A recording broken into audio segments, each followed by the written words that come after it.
आप देख रहे हैं हरियाणा न्यूज 24, जहां हर खबर मिले सच के साथ। एकता जिंदाबाद,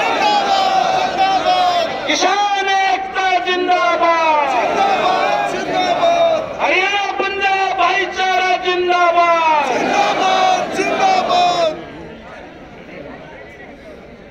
इत्थे बैठे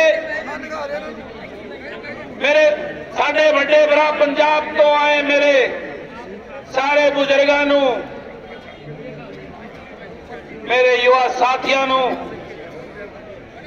और हरियाणा से आए मेरे पिता तुल्य बुजुर्गों और युवा साथियों को बलराज कुंडू की राम राम।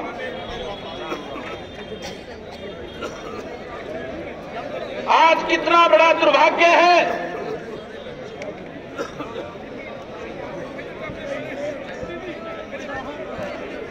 बैठने दो जी, बैठने दो, बैठने दो।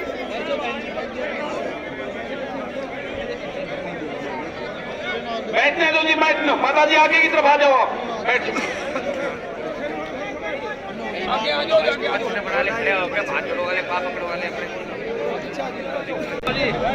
इस हिंदुस्तान को आजाद कराने वाले शेरे हिंदुस्तान भगत सिंह के इस किसान परिवार को अपने हकों के लिए सड़कों पे बैठना पड़ेगा।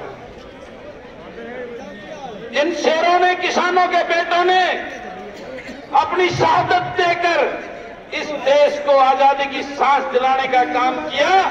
आज उसी किसानों को अपने हक के लिए, अपने पेट के लिए, अपने बच्चों के भविष्य के लिए सड़क पर दर-दर की ठोकरें खानी पड़ रही है।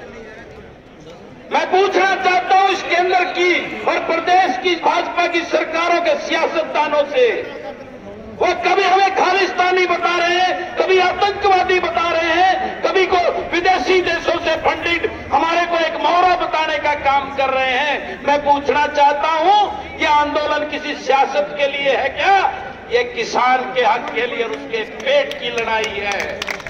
इन बातों से इस देश को बहकाने का काम ना करें ये सियासतदान। ये किसान का हक के और उस किसान की लड़ाई है और आखिरी दम तक इनके अहंकार को चूर करके अपना हक लेके वापस जाएगा ये किसान देश का। कभी हमारे को पानी के नाम पर ये सियासतदान अपनी राजनीति करने के लिए हमारे को बांटने का काम करते हैं। हमें तो इन सियासतदानों की इन बातों में ना आकर 36 बिरादरी का किसान हरियाणा, पंजाब और पूरे देश का आज एकजुट हो चुका है और इनकी ईंट से ईंट बजा देंगे। इनको बताना चाहता हूं और मैं आज सबको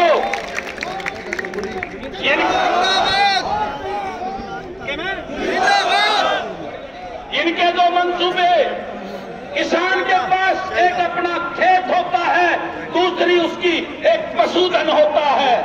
इनकी नजरें एक कॉन्ट्रैक्ट फार्मिंग के तहत आपके खेतों पर कब्जा करने की है और जब ये कॉन्ट्रैक्ट फार्मिंग आपके खेतों पे कब्जा कर लेंगे तो हरियाणा, पंजाब का नाम ये आता है कि जहां दूध दही का खाना हुआ हरियाणा हमारा।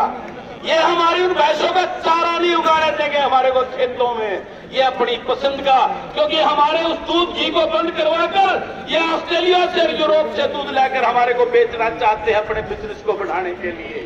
तो मैं आप सबके माध्यम से इस अंधी भरी सरकार को बताना चाहता हूं, बहुत हो चुका है। ये देश जय जवान और जय किसान का देश है, क्योंकि इसी किसान का बेटा, इसी गरीब किसान का बेटा बॉर्डर पर इस देश की रक्षा करता है और अंतरिम सुरक्षा पुलिस की वर्दी पहनकर देश के अंदर सुरक्षा करता है। वो इस किसान का बेटा है। उस किसान के बेटे को अपने बाप से लड़वाने का काम ना करे, भाई को भाई से लड़वाने का काम ना करे, उसको लड़वाने का, क्योंकि अगर वो किसान का बेटा अगर उसका दिमाग सटक गया तो इनकी जो सुरक्षा का घेरा है वो टूट जाएगा। इनको कोई जमीन नसीब नहीं होगी। और मैं आज आप सबको बताना चाहता हूं, जिस प्रकार का खेल ये 3 कानून के काले कानून जो हमारा डेथ वारंट है उसको लाकर इस किसान को, मजदूर को और गरीब को जो ये बर्बाद करना चाहते हैं, इसको हम कतई किसी सूरत में बर्दाश्त नहीं करेंगे।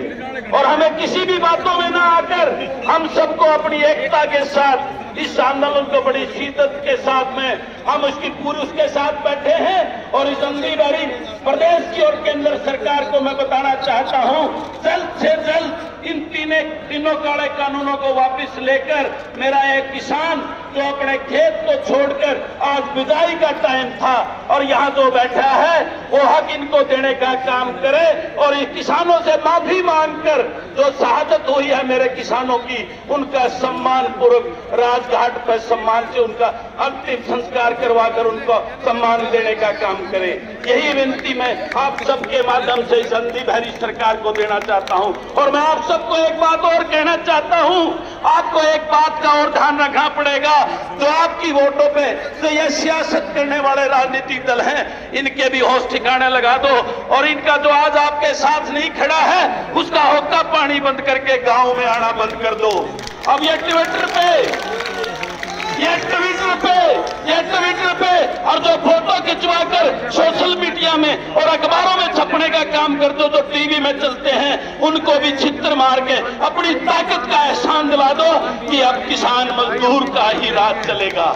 और ये जितने बैठे हैं इनको मजबूर कर दो, ये जितने नेता चाहे किसी पार्टी का है, ये जो भाषण देकर अखबारों में छपते हैं, इनका हुक्का पानी बंद करके इनके ऊपर बहिष्कार करके इनके ऊपर बैन लगा दो, ताकि आपके कदमों में आकर माफी मांगे और आपके इस आंदोलन में आपका हिस्सा बढ़कर आपकी आवाज को बुलंद करने का काम करें। इन्हीं शब्दों के साथ मैं आप सबको बहुत बधाई देता हूं और अपने पंजाब के इन शेरों को, मेरे बुजुर्गों को जो 80-80 साल के यहाँ रात को सो रहे हैं, मैं 3 दिन पहले रात को रुका था, मैंने रात को घूम के देखा था किस प्रकार 80-90 साल के मेरे बुजुर्ग यहाँ पे सो रहे इस सड़कों पे, और मैंने उस दर्द को रात को इस सड़क पे यही सोया था मैं, और मैंने उस दर्द को समझा था।